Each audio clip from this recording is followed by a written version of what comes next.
Okay, I think we're rolling. Okay, good evening, Julie. Good evening, Christine. Yeah, it's good of you to pop over for me. I gave you a call today to do another one with you to verify a little bit more that I've been hearing. Um, and this is November the 23rd, 2022. I had a woman show up at the door. I know the lady, but she didn't want to be put on camera tonight. She went over to the Shepherds and she came back with this rather startling story. And she was very upset and very distraught. And apparently, she went to go in the Shepherds. And now I understand that the elevator apparently goes from the first to the third floor, right to the women's floor. Correct. And there's no number two. No, it jumps straight to number two. So I gather from what I'm understanding, that's the entrance for the women to go up to the third floor is on the elevator. Correct. And the men are supposed to go around the back of the building, I believe. That's correct too. Okay, well, today, what happened to her was she had to go up the stairs. So I guess the stairs are the only way to reach it to the third floor. Yes, for everybody. For everybody? For everybody, yeah. But somehow she managed to make a wrong turn or something on the stairs, and she found herself on the second floor. Do you know anything? That's kind of strange. The elevator jumps a lot, one to another. Yeah, no, somebody just ended up doing a wrong turn and ended up... Yeah, or they blocked the elevator once, they want us to take the stairs every time too. Well, I'm not sure how that ended up, but it's very interesting how she ended up on the second floor. So apparently she opened the door and was shocked at the scene that she saw. And apparently this man, she described him as maybe in his late 40s, early 50s, was apparently dazed on the floor. He was lying there, and there was a woman staff member apparently telling her to get off the floor. She wasn't allowed on it. And she was somewhat confused herself, but this man was apparently quite dazed, and the staff was just literally going through his belongings, and apparently she said his belongings were just all over the floor. Yeah, that's what they do often. They always go through people's stuff, and they steal them every time.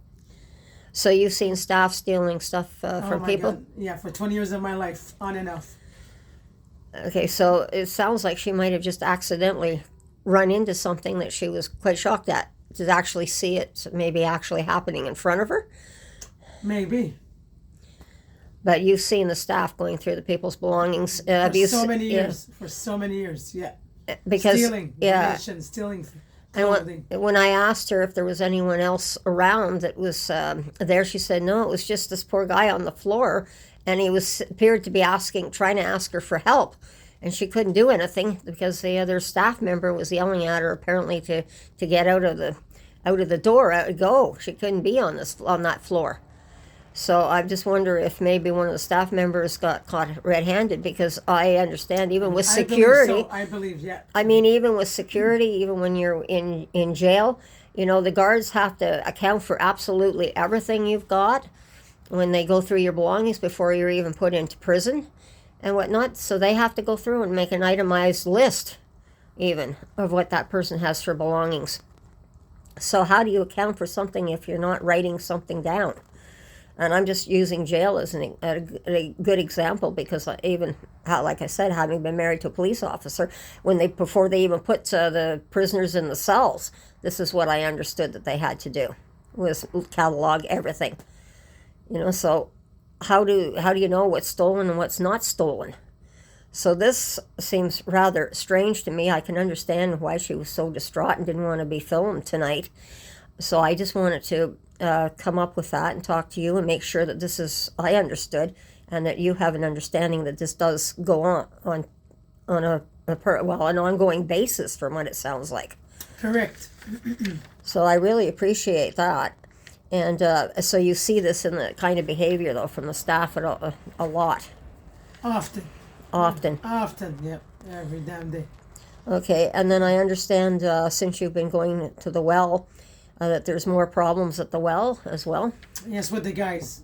Yeah. Yeah. What sort of behavior are the guys doing? My God, they fight all the time. They get violent. They throw things at us. They steal from us. Yeah, I know, because you had your phone stolen. Correct. Yeah, from there, because I know I interviewed you previously on that. But it's really getting worse now since St. Luke's is not opened up yet. Exactly. And that's so. Is there anything else on the well that you can tell me? Well, yeah, I want the guys just to move as soon as possible, and it's coming in about 2 weeks from now, and they're going to Brownson Center, and it's a new drop-in downstairs, so they're going to go there, and bring the girls back to normal.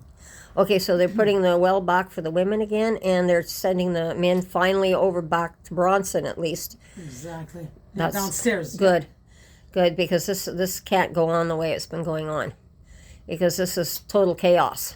It is. It is. And then you said there's also more problems at the 454 as My well. God. The drugs, the violence too. They're throwing chairs at the staff, at the clients. They're getting really, really, really bad. They overdose in the bathroom a couple times there too. So there's so much trauma there. So there's no, you can't seem to go anywhere where you can, people on the street can have any peace of mind at all. Not at all. Because I know, like, I've been in the well years ago too, and that was a place that was nice and quiet, and the staff were really good back then. They let us do our own thing, or if we wanted to read, we could read, or sometimes we'd be able to watch the TV at that point. Yeah, like now they're fighting for everything now. No, that's not good to have people fighting for everything. Constantly fighting. Yeah. So I just wanted to go on to the next one here. What have you heard about Dempsey? Oh my God, it's a little bit different than the shepherds, the other shelters, but yeah, there's still problems in there. What sort of problems have you heard about? Well, I heard the girls from the shepherds, they go there too, so they rotate, places. Yeah, well, this is not good if you've got everybody rotating, so you get the troublemakers going to the various shelters then. Exactly, constantly the troublemakers around. So what have the girls told you about Dempsey? Do they have rules over there? Do they have to be, are they kicked out? They don't obey? Same thing. They have to listen to the rules or they're out. But I've heard they have rules where the shepherds don't seem to have any rules. Well, they're more strict there, yes, at Dempsey than the shepherds, yeah. Yeah, and this is run under the city from what I understand. Exactly. Which it may be a better thing to have our shelters run under the city. Correct. So that, and then we can tighten things up under the city umbrella, which might be a lot better for everyone at this point.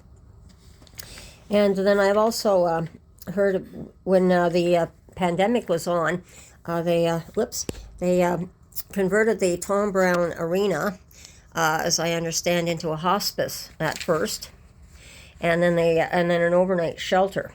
And I understand you also were there at the time? Yes, I was about a year ago, yes. Okay, what was your experience in there? Oh, my God, bad experience there too. In what way? Yeah, smoking in the bathroom. Yeah, stealing people's stuff at night. Screaming outside, going out for cigarettes, waking up people. It was a big chaos. So it was just you would say it was much as chaos as what we're having at the Shepherds. Correct. Because I know I've got things coming back from the residents at Hintonburg at that time, what they had to do. So I have people and friends that I know in Hintonburg, and they were starting to describe the scenes that we're seeing down here at the Shepherds. So even being in the shelter over there, you were still seeing the same thing happening? Yeah, exactly. Okay, so I just... Same trauma. Same trauma. Like, it just gets shoved from one place to the other. Correct.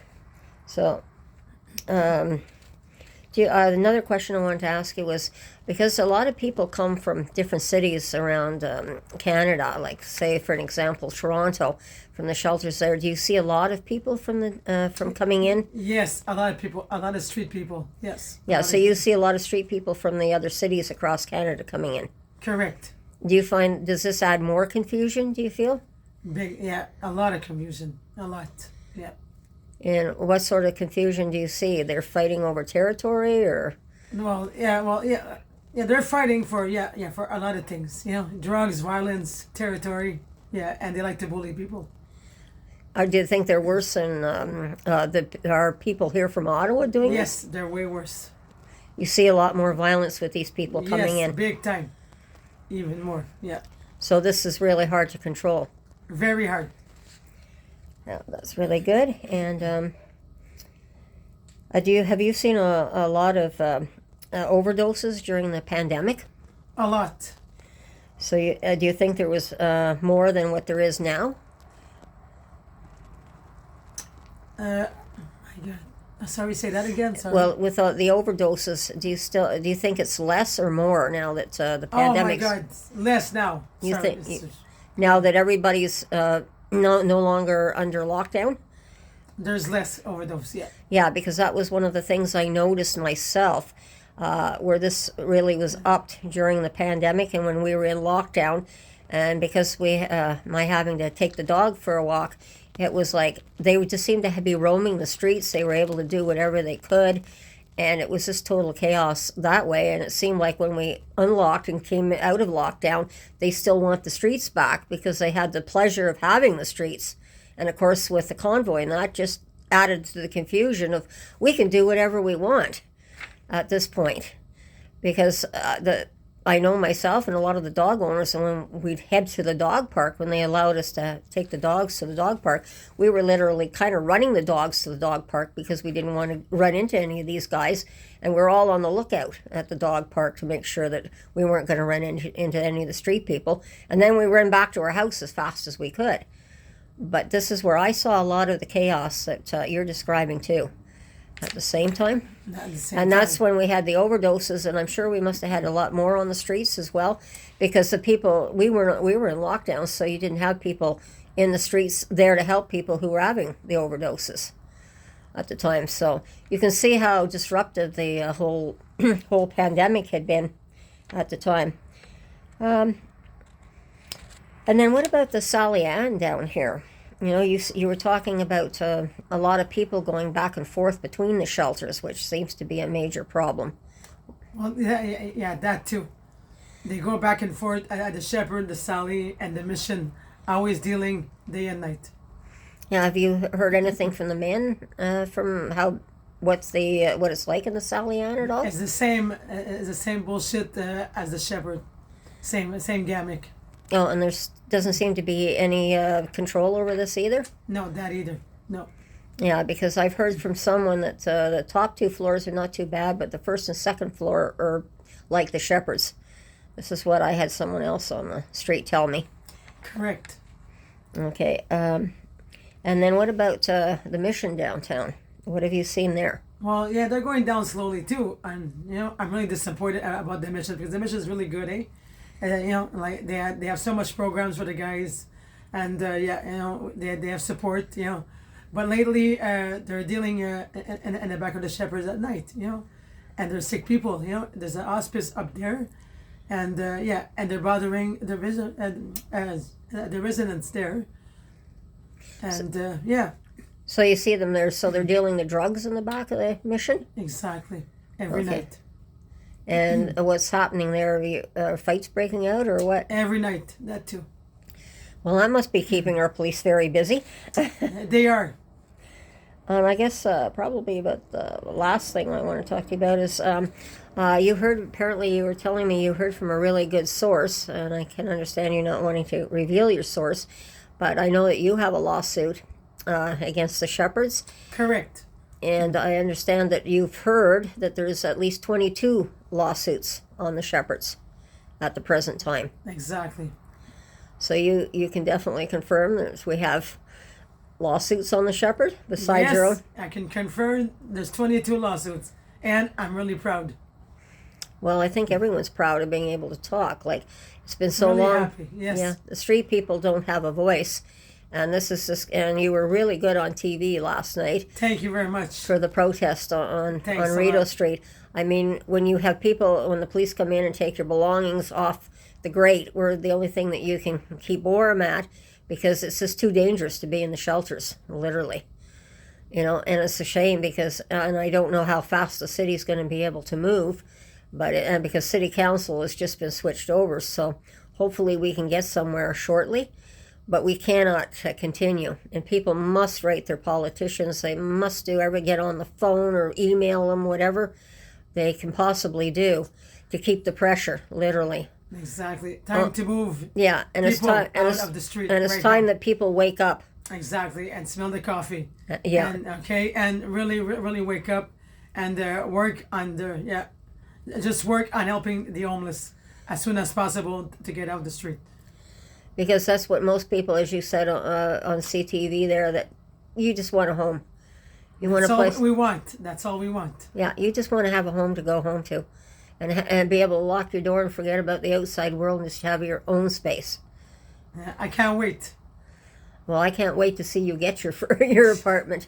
After 20 years, that's way longer than anyone should ever have to wait for. Yeah, but they made me wait a long time. But today it's worth it. Well, It was worth the wait. yes, it sure will be, I'm sure.